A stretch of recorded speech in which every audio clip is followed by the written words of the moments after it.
10 रुपये का platform ticket था, 30 रुपये और 50 रुपये मिल रहे हैं। देखो ये चीज़ें तो कहीं ना कहीं, देखो फैसिलिटी भी बढ़ रही है। आपको वंदे भारत जो ट्रेन चलाई है, आप उस पर बात नहीं करोगे। कुछ लोग हैं जो शरारती तत्व है, वंदे मातरम पे ही पत्थर मार रहे हैं। तो ये चीज़ें, और पहले आपने देखा ना, मैं आज से 16 साल पहले, 16 या 20 साल पहले मैं पुरानी दिल्ली रेलवे स्टेशन गया था। मैं 20 साल पहले गया था, आज तक मैं गया नहीं। वहाँ पे रेलवे प्लेटफॉर्म की जो हालत थी, जो पटरियों की हालत थी ना, वहाँ पे आदमी बैठ नहीं सकता था, इतना गंदा। मैंने आज तक किसी भी रेलवे स्टेशन का, जो भीड़ भाड़ वाला इलाका है सर, मैंने आज तक वहाँ का पानी नहीं पिया, आज भी नहीं पीऊँगा। मतलब पहले जो व्यवस्थाएं थी वो अपडेट हुई कि वैसे ही? बहुत ज़्यादा फर्क पड़ा है। पहले ये तो कह रहे हैं कि फर्क पड़ा है। देखिए, गोरखपुर से लखनऊ आने के लिए मतलब सुपरफास्ट ट्रेन 4 घंटे लगती है। उसका किराया है 350-400 रुपये, और वंदे भारत 3.5 घंटे में ला देती है, उसका किराया 1800 रुपये। ये फैसिलिटी आपको मिली है। व्यवस्था तो भाई दे रहे हैं, एसी बस, एसी गाड़ी है, बढ़िया सब आप कुछ। एक बात बताओ, अगर आप एक बात बताओ, मैं बताता हूँ, अगर मान लो आप गुड़गांव से या दिल्ली से आप मुंबई जाते हो, NH8 से जाते थे पहले, जो अपना 48 है, इसमें लगते थे आपको 24 घंटे, 18 घंटे 24 घंटे अगर जा रहे हो आप। अब ये मुंबई एक्सप्रेस वे बना है, ये कह रहे हैं कि 12 घंटे लगेंगे उसमें मुंबई पहुंचने में। क्या ये फैसिलिटी नहीं है? ट्रांसपोर्टेशन कोई फैसिलिटी नहीं होती क्या? अपडेट भी हुआ कह रहा है। बता तो रहे हैं आपको।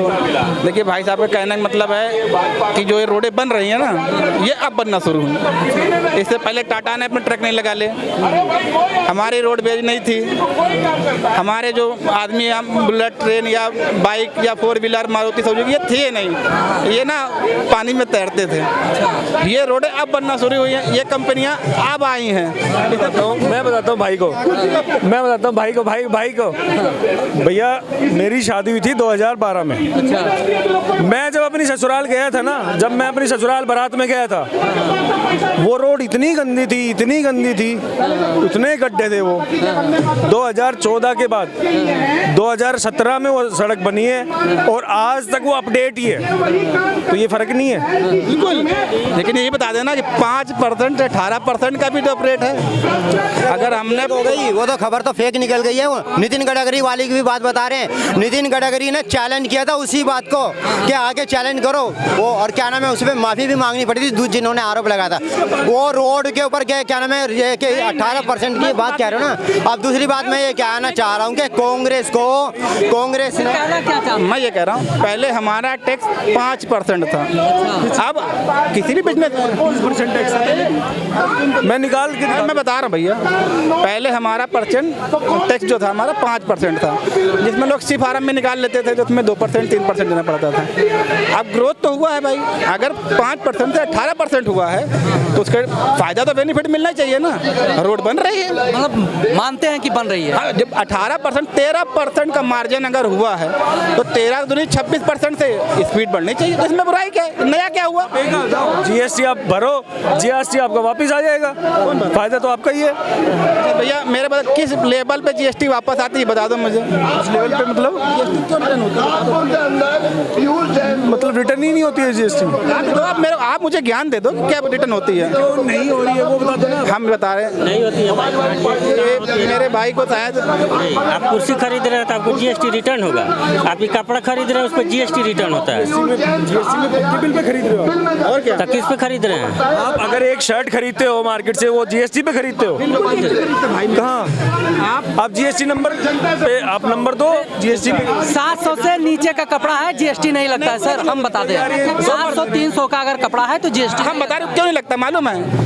वो आप फुटकर विक्रेता हो, लेकिन जब आप होलसेल मार्केट में आप लेने जाओ, दुकानदार थोड़ी ना है भाई, मजदूर आदमी होलसेल क्या करें। आप जब परचेज करते हैं जो चीज़ पे भी GST आप देते हैं, कुछ भी खरीदिए, जनरेटर खरीद लीजिए 35% GST दीजिएगा, हर पर अलग अलग है, ठीक है।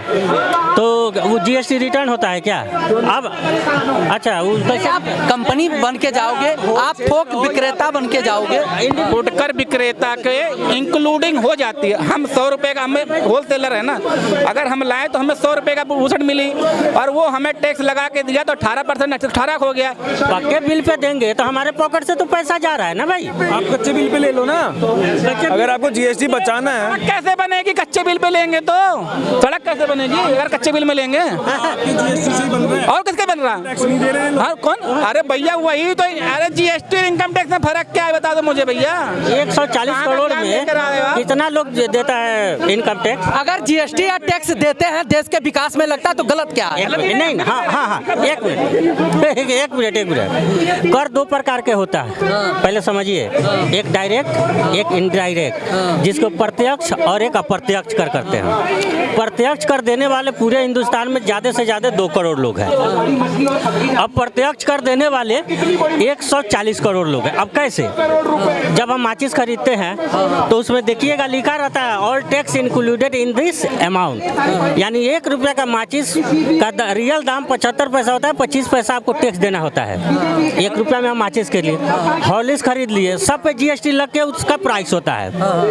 तो ये कह रहे हैं कि वो वापिस होता है, तो हम तो हॉर्लिक्स खरीद लिए तो हम तो जीएसटी दे ही रहे हैं, पे कर ही रहे हैं, वो हमको वापिस थोड़े होता है। आप देखिए जीएसटी इतना बढ़ा दिया गया, ठीक है, इतना हम लोग टैक्स दे रहे हैं।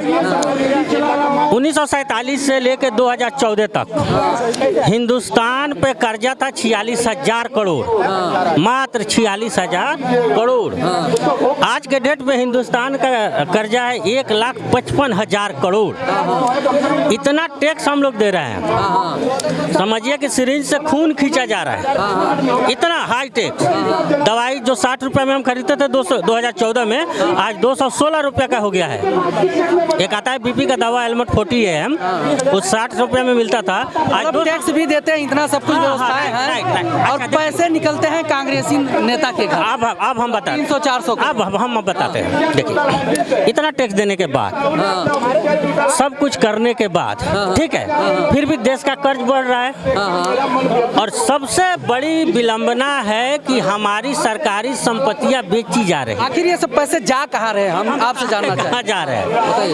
अच्छा, इतना कुछ होने, गवर्नमेंट वसूल रही है, सरकारी संपत्ति आए दिन बेचा जा रहा है। मान लिया बेचा जा रहा है। कल को हमारा बच्चा होगा वो कहाँ नौकरी करेगा? अडानी के पास, या उसके फादर द्वारा बनाया गया जो हमारे टैक्स के पैसा से कोई भी चीज जो बनता है इस देश में, किस लिए हम बनाते हैं? कि कल को हमारा बच्चा होगा, आपका बच्चा होगा, इनका बच्चा होगा, तो जाएगा उसमें मेहनत करेगा, उसकी नौकरी लगेगी तो उसको सही वेतन मिलेगा। नहीं तो 12,000 में 12 घंटा उसको ड्यूटी करना होगा। अच्छा, दूसरी बात, जब तक जनता के पास पैसा सुनिए ना, आप अपना दीजिएगा, ओपिनियन दीजिएगा।